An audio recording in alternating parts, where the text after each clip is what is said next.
बिस्मिल्लाहिर्रहमानिर्रहीम अस्सलामुअलैकुम। आज हम बनाएंगे बहुत ही ज़्यादा मज़ेदार से क्रिस्पी और बहुत ही ज़्यादा टेस्टी होटल और रेस्टोरेंट से कहीं ज़्यादा मज़े के और बेहतरीन से चिकन स्प्रिंग रोल की रेसिपी। आप इन रोल्स को बना करके पूरे 1 से 1.5 महीने तक के लिए डीप फ्रीज़र में स्टोर कर सकते हो और रमज़ान में इफ़्तार के लिए आप इनको बना करके सर्व कर सकते हो। बहुत ही ज़्यादा आसान रेसिपी है और खाने में ये काफ़ी ज़्यादा मज़े के लगते हैं। इफ़्तार के लिए, इफ़्तार की दावतों के लिए आप इसको बना करके तैयार कर सकते हो। फिर चलिए फटाफट से रेसिपी को स्टार्ट करते हैं। तो सबसे पहले हम स्प्रिंग रोल्स के लिए शीट बनाकर तैयार करेंगे, जिसके लिए एक बोल में 2 कप मैदा ले लीजिए। तो ये जो मैदा है वज़न से देखा जाए तो तकरीबन 250 से 300 ग्राम के दरमियान होगा। 1/4 टीस्पून इसमें नमक, 1 टेबलस्पून ऑयल ऐड कर लीजिए और पहले अच्छी तरह से मैदे में नमक और तेल को मिक्स कर लीजिए। अच्छी तरह से मसलते हुए मिक्स करिएगा। उसके बाद हम इसमें थोड़ा थोड़ा करके पानी डालेंगे और इसका एक मीडियम सा डो गूंद कर तैयार कर लेंगे। तो जो स्प्रिंग रोल के लिए हमें शीट्स बनानी है उसका डो हमें बहुत ज़्यादा सॉफ्ट या फिर बहुत ज़्यादा टाइट नहीं गूंदना है। जिस तरह के हम रोटियां बनाते हैं उसी तरह का डो हम गूंद कर तैयार करेंगे। देखिए इस तरह से। अब यहाँ पर देखिए 4 से 5 मिनट तक मैंने इसको अच्छी तरह से मसल कर गूंद लिया है। इसके ऊपर हम थोड़ा सा ऑयल लगाएंगे। ऑयल को अच्छी तरह से फैला दीजिए। उसके बाद हम इसको कवर कर 10 से 20 मिनट के लिए रख देंगे एक साइड में। अब यहाँ पर देखिए 20 मिनट हो गए हैं मुझे इसको कवर कर रखे हुए और डो काफ़ी अच्छे से देखिए सॉफ्ट हो गया है। काफ़ी अच्छे से ये सेट हो गया है। एक बार फिर से हम इसको मसल लेंगे ताकि अच्छी तरह से ये चिकना हो जाए। उसके बाद हम इसको इस तरह से 2 हिस्सों में डिवाइड करेंगे और एक हिस्से को हम कवर कर रख देंगे ताकि वो ड्राई ना हो और दूसरे हिस्से के हम छोटे छोटे से पेड़े बनाएंगे। जिस तरह के हम छोटी छोटी पूरियाँ बनाते हैं उतने छोटे से हमें इसके पेड़े बना करके तैयार करना है। देखिए इस तरह से। और यहाँ पर एक एक पेड़ा हम इस तरह से उठाएंगे। पहले इसको स्मूथ कर लीजिए, अच्छी तरह से राउंड कर लीजिए। इस तरह से हमें 3 पेड़े पहले बना करके तैयार करने हैं।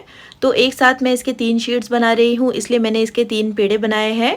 आप जितने ज़्यादा या फिर कम से कम 2 शीट भी बना करके तैयार कर सकते हो। जितने ज़्यादा आप हैंडल कर सकते हो उतने बना सकते हो।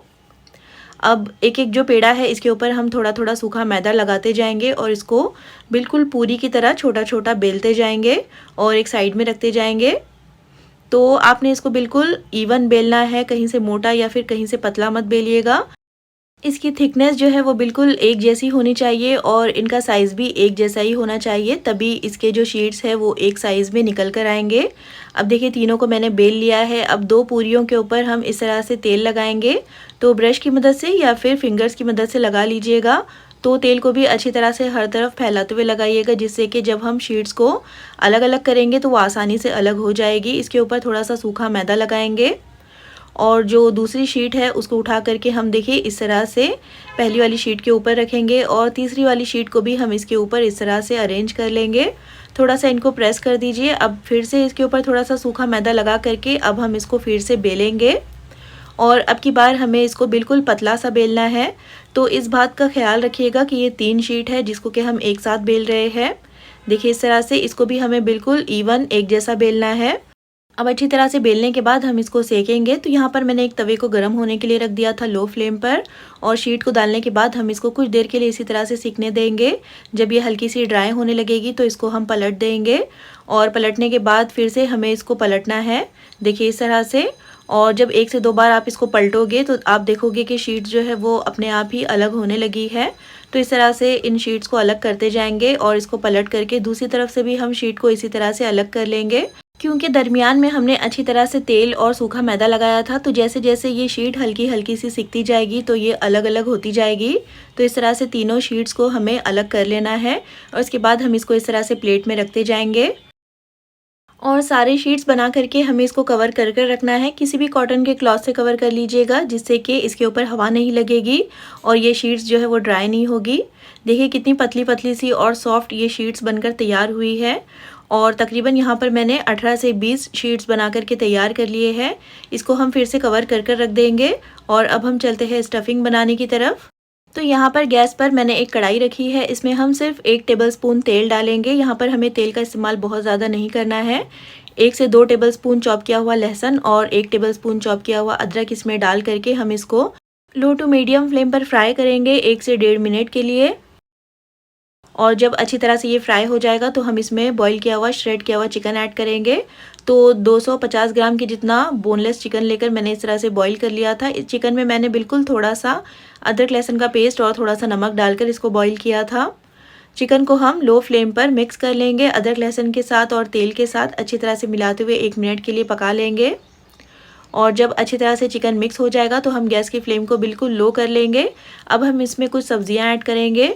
तो यहाँ पर एक बड़े साइज़ का गाजर लिया है मैंने इस तरह से जूलियन में कटा हुआ, और तीनों कलर की मेरे पास यहाँ पर शिमला मिर्च है।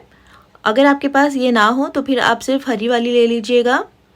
और इनको भी मैंने इस तरह से पतला पतला लंबा लंबा कट कर लिया है। और आधा पत्ता गोभी है मेरे पास इस तरह से लंबाई में कटा हुआ। अब इन सारी सब्जियों को हम हाई फ्लेम पर चिकन के साथ मिक्स करते हुए 1 से 1.5 मिनट के लिए पकाएंगे। इन सब्जियों को हमें बहुत ज़्यादा गलाना नहीं है, बहुत ज़्यादा हमें इनको सॉफ्ट नहीं करना है।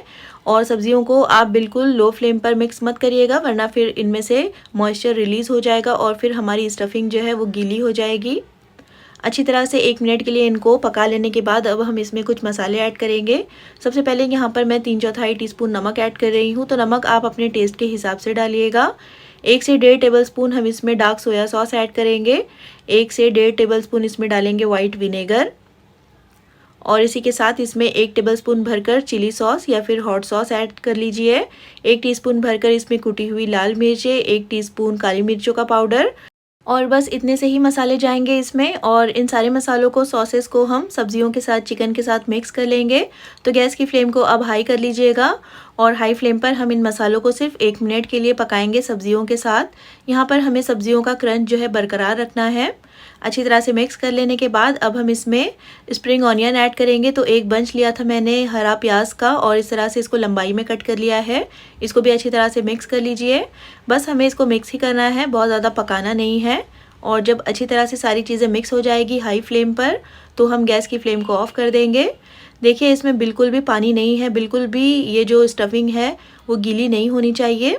अब हम इसको एक साइड पर रख देंगे ताकि अच्छी तरह से ये स्टफिंग ठंडी हो जाए। और उसके बाद स्प्रिंग रोल को सील करने के लिए यहाँ पर हम पेस्ट बनाकर तैयार करेंगे, जिसके लिए एक बोल में 2 से 3 टेबलस्पून मैदा ऐड कर लीजिए। साथ ही इसमें थोड़ा थोड़ा पानी डाल करके हम इसको अच्छी तरह से मिक्स कर लेंगे और अच्छी तरह से मिलाइएगा। इसमें बिल्कुल भी लम्स नहीं होना चाहिए। और इस तरह से इसकी एक गाढ़ी सी पेस्ट बनाकर तैयार कर लेंगे, देखिए इस तरह से। और यहाँ पर हमारी स्टफिंग भी काफ़ी अच्छे से ठंडी हो गई है। इसको मैंने एक बड़ी सी प्लेट में ट्रांसफ़र कर लिया है। अब हम चलते हैं स्प्रिंग रोल्स बनाने की तरफ। तो सबसे पहले हम इस तरह से स्प्रिंग रोल की शीट लेंगे। उसके बाद हम इसके एक साइड पर इस तरह से चिकन की वेजिटेबल्स की स्टफिंग रखेंगे। 2 से 3 टेबलस्पून की जितनी हम डालेंगे स्टफिंग और हाथों से इसको अच्छी तरह से फैला दीजिए। उसके बाद हम इसके एक किनारे को पकड़कर इसको बिल्कुल टाइटली फोल्ड करेंगे और दोनों किनारों पर हम मैदे की बनी हुई पेस्ट लगाएंगे, जिससे कि जब हम इसको सील करेंगे तो ये आसानी से चिपक जाएगी और बिल्कुल भी ये फ्राई करते वक्त खुलेगी नहीं। अब इसको देखिए इस तरह से उठा करके थोड़ा सा प्रेस करते हुए, दबाते हुए रोल कर लीजिए। तो बिल्कुल आपने इसको टाइटली रोल करना है। और आखिर में हम फिर से इसके ऊपर मैदे की पेस्ट लगाएंगे। अच्छी तरह से लगाइएगा, जिससे कि ये बिल्कुल भी खुलेगी नहीं ऑयल में फ्राई करते वक्त। और देखिए इस तरह से एक स्प्रिंग रोल हमारा बनकर तैयार हो गया है और बहुत अच्छे से देखिए इसको मैंने सील भी कर लिया है। और इसी तरह से देखिए मैंने सारे ही बना लिए हैं। तकरीबन 18 से 20 स्प्रिंग रोल्स यहाँ पर बनकर तैयार हुए हैं। और इसी पॉइंट पर आप इनको इस तरह से जिप-लॉक बैग में डाल करके या फिर किसी भी एयर टाइट कंटेनर में डाल करके पूरे 1 से 1.5 महीने तक के लिए डीप फ्रीज़र में स्टोर कर सकते हो। और जब भी आपने इनको फ्राई करना हो तो 15-20 मिनट पहले फ्रीज़र में से निकाल कर बाहर रख लीजिएगा, उसके बाद फ्राई कर लीजिएगा। अब इसको फ्राई करने के लिए यहाँ पर मैंने पैन में ऑयल को मीडियम फ्लेम पर गर्म कर लिया है।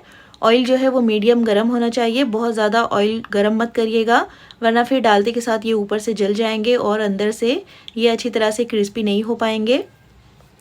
और डालने के बाद कुछ देर के बाद जब ये इस तरह से थोड़े से ब्राउन होने लगेंगे तो हम इनको पलट देंगे। और पलटते हुए भी हमें इनको लगातार मीडियम फ्लेम पर ही फ्राई करना है। तो हम इन स्प्रिंग रोल्स को लगातार स्टर करते हुए मीडियम फ्लेम पर फ्राई कर लेंगे जब तक कि इन पर अच्छा सा गोल्डन ब्राउन कलर नहीं आ जाता। और लो मीडियम फ्लेम पर फ्राई करने से ये अंदर तक अच्छी तरह से पकेंगे और अच्छी तरह से क्रिस्पी और करारे हो जाएंगे। अब देखिए काफ़ी अच्छे से मैंने इनको फ्राई कर लिया है। तकरीबन 7 से 8 मिनट लगे हैं मुझे इनको फ्राई करने में। और इसके बाद हम इनको गर्मा गर्म सर्व कर लेंगे।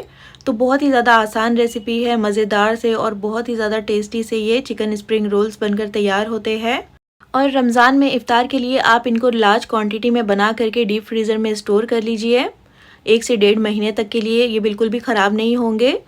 और इफ़्तार के लिए, इफ़्तार की दावतों के लिए आप इनको बना करके तैयार कर सकते हो टोमेटो केचप के साथ, मेयोनीज़ के साथ, इमली की खट्टी मीठी चटनी के साथ या फिर अपनी पसंद की किसी भी डिप के साथ आप इनको सर्व कर सकते हो।